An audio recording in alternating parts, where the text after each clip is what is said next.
You know, I hate to admit it, but this is the closest I've come to liking a Chinese product. And I do mean close because it's still made in Japan. Hello everyone, this is Kirusaki Jake, and welcome to my first review of Weird Kits. And today we shall take a look at the high-grade Tieren ground type, space type, and space commander type. Now respectively, starting with the ground type, this kit is released on the year 2007, the year the Gundam 00 anime came out, followed by the two space types on the following year. And a quick look at the accessories. The Tieren ground type comes with a 25 caliber smoothbore gun, a carbon blade that can be mounted on the rear skirt, and an extra open palm that only comes in right hand. And do note that all these accessories comes as standard across all Tierens. Now the gun on the space type comes with extra blades on the side, a carbon net launcher that can be mounted on the armpits, and a half bra mounted on the right tit that can be opened up as such, in which you get an extra hook that you can equip inside the hole that comes in the half bra. And a quick rundown of the stickers. Across all three kits we have a pink for the mono eye, an orange for the tits, and a white for the magazines. As for the remaining stickers on the ground type, we have two chrome ones on the top of its clavicles. For the space types, there are two small pink ones on the top of his head. And lastly, for the space commander type, we have one on the top of his Ushanka, and then three stickers on here, here, and here on both shields. As for missing colors, on all three, this section around its hips should be in black, and this section around its grip should be in grey. And lastly, on the ground type, the mid section of the antenna should be in black. And for both space types, the inner section of the gun blade should be in grey, these braces around its condom should be in blue, and the half bra for the towing cable should be in orange. Now, one complaint that I had on these kits are the orange on the tits here.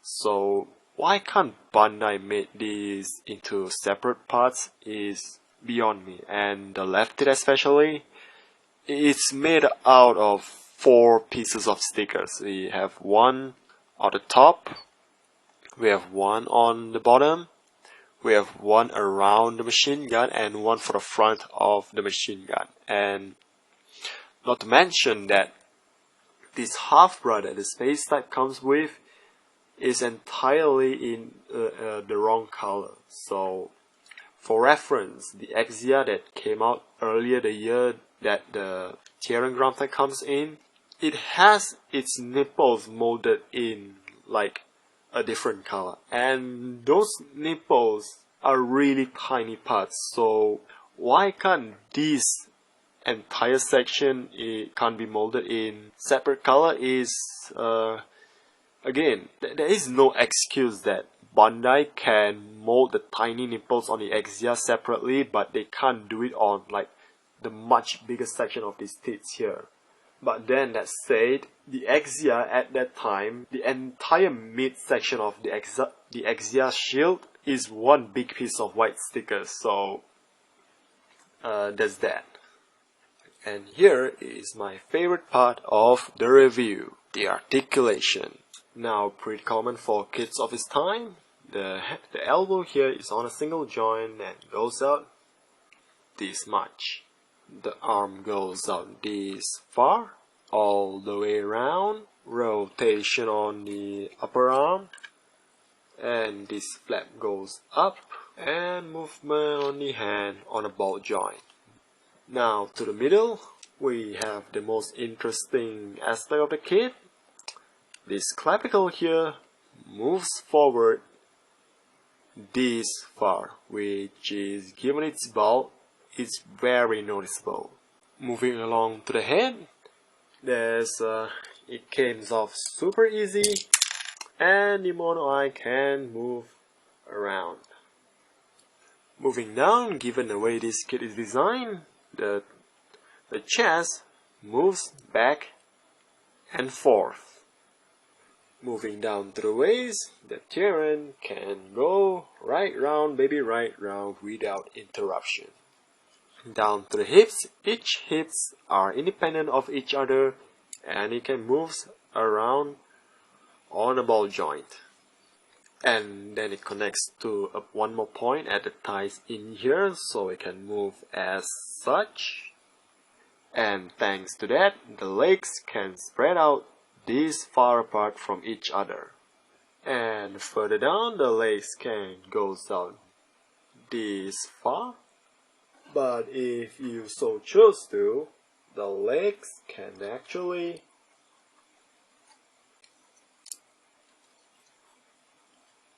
goes all the way round. Now that is something you don't see often. And then the knees can go out this much. And then to the bottom, the flap on the feet moves up this much. And the feet moves around as such.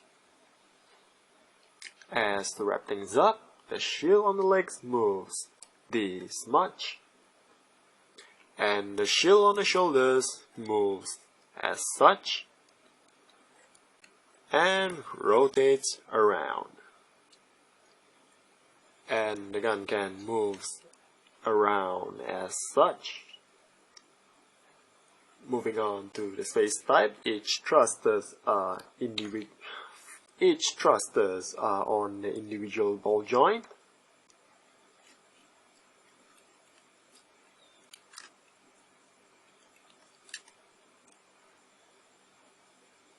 And the shoulder moves up and down. And finally, the Space Commander type, the shield can stretch out, rotates around here and here. Now, in itself, the Tieren isn't the weirdest looking mech out there. And to be honest with you, the ground type overall design has this very World War II tank-like aesthetic to it. And in fact, when you watch the Gundam 00 anime, you can see it even performs like a tank with feet.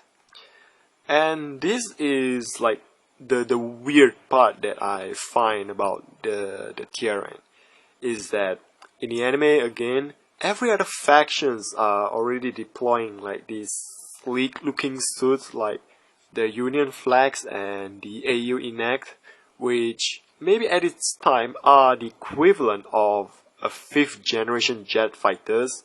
And not to mention, if you put the Gundam, the flags and Enact side by side together, it certainly does blend well, like given how sleek all of them look. And then we have this guy right here, which is like this blocky looking thing here.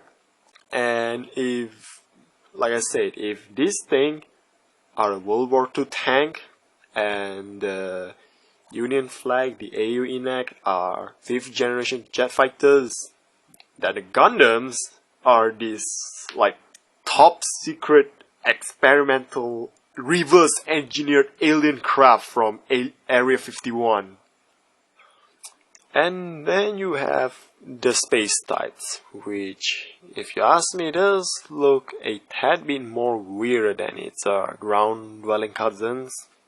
And it's as if like the ground type doesn't like look big enough. The space type adds to that bulk with its shoulder armor, these thrusters here, and of course these two features that you can't miss, like these condoms on its knees. And on camera, I'm not sure if it looks as such on camera, but if you actually like own these kits, the space types does feel like, you know, like a slightly larger and, you know, like a bit wide. Like it has slightly more presence than a ground type. And then we have the space type, which adds even more bulk with its shield and its Ushanka. But still, even with like its added bulk, you know, compared to the ground type, it actually like has better mobility than the ground type. But maybe that's because, you know, it's in space, there's no gravity, so it sort of like, you know, like evens the playing field. And again, if you watch in the anime on, especially with like the episodes around the Operation Gundam Capture, if they have like large enough numbers and, you know, good enough coordination, they do come like pretty close on taking down like celestial being altogether and just ended the anime right then and there. Or so I thought. Maybe it'll lead to like an alternate universe where the Gundam Meisters are captured by the Human Reform Leagues. As for the verdict, now that I look past the design, I have to say that the design does translate really well into model kit form, and even for its time, it does have excellent articulations and even like better than some of the Gundams that were released during that time. And among these three, I have taken a liking to the Space Commander type with its, you know, its commanding presence. No shit. Well, then until I got my hands on a Tieren Talzi or a 1/100 Tieren ground type. But unless you bought them from Hobby Japan or 1999, does anyone actually use 1999? These kits were pretty much extinct in stores these days. And not to mention that while I do say the design like translate well, it doesn't age that well when it comes to, you know, today's standards. Those fucking stickers on its tits. You know, you can see like one coming off like in here right now. And given that these kits wasn't like, the design of these kits wasn't like the most popular, at least from where I'm from, chances of us getting an update from Bandai is as good as getting a G-Self workout.